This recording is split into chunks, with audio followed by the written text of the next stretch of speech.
জয় হিন্দ। শুরু করছি আজকের ভিডিও।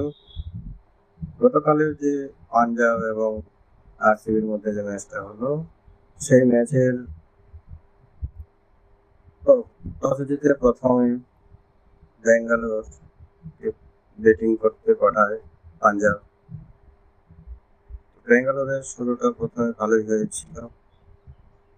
জেকব বেথেল এবং বিরাট কোহলির দুজনকে মোটামুটি ভালোই শুরু করছে। বেথেল আউট হওয়ার পর পার্টিকল এবং বিরাট কোহলি দুজনে ভালোই স্ট্রাইক রেটে ভালো খেলেছে।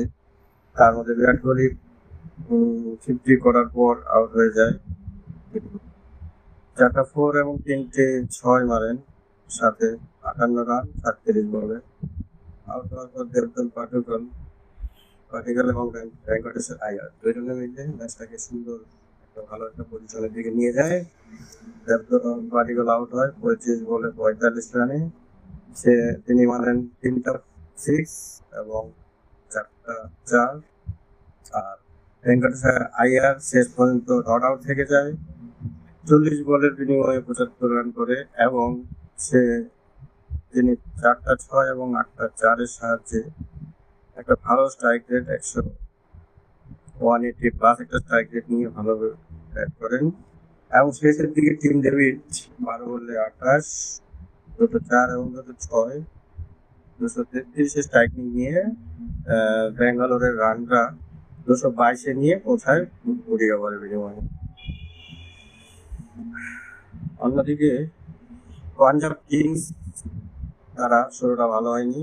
প্রিয়াংশ আরিয়ার 0 রানে এনে ফিরে যান, এবং প্রভ সিমরন তিনিও আউট হয়ে যান মাত্র 2 রানে।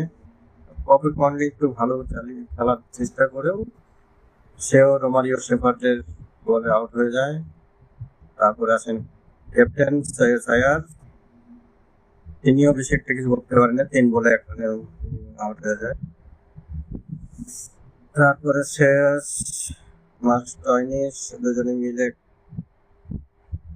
একটু খেলে মোটামুটি রানটা একটু আগে নিয়ে যায়। তারপর শশাঙ্ক সিং আসে, 7টা ধোয়াটা শুরু করে 4টা 4 এবং 4টা 6-এর বিনিময়ে 27 বলে 56 রান করে তিনি আউট হয়ে যান। তারপর সেরকম করতে পারে নাই, 199 রানই তারা তুলতে পারে 20 ওভারের বিনিময়ে 8 উইকেট হারিয়ে।